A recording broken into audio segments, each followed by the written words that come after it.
Hey salut, j'espère que tu vas bien, bienvenue sur ma chaîne Iron Psychology. Installe-toi, prends un petit verre d'eau. Aujourd'hui, on va parler de la bienveillance. Pour être plus précis, on va parler de ma bienveillance et je vais te partager tout simplement ma vision des choses sur ce fameux mot. On teste un nouveau format dans cette vidéo, donc n'hésite surtout pas à t'abonner et à activer la cloche. C'est parti.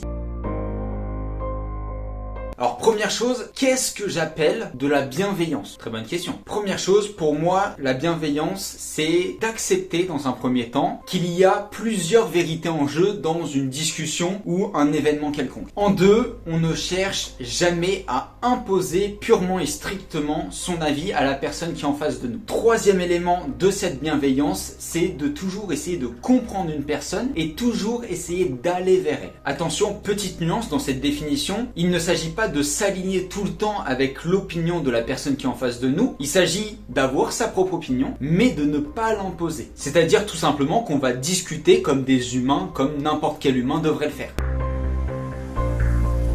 Pour moi, le gros avantage de ce type de bienveillance, c'est qu'elle ne peut pas engager de conflit entre moi et les ou la personne qui est en face de moi. Donc si tu es un peu comme moi, tu vas kiffer cette définition. J'estime qu'il n'y a aucun conflit qui n'est justifiable. Dans tous les cas de figure, selon moi, un conflit est engagé s'il y a un manque de communication entre deux personnes ou plus et s'il y a un manque de bienveillance. C'est pour ça que je dis qu'avec ce type de bienveillance, les conflits n'existent pas. N'oublie pas à travers cette vidéo que tu as totalement d'être en désaccord avec moi. N'oublie pas que je n'ai pas raison, tu n'as pas raison, nous avons tous les deux raison. Donc n'hésite pas à t'exprimer en commentaire sur ce nouveau format. Si tu veux qu'on parle d'un autre sujet, n'hésite pas à me le faire savoir en commentaire. N'oublie pas de t'abonner, d'activer la cloche comme d'habitude, de liker. Et nous on se retrouve demain à 19h comme d'hab. Salut!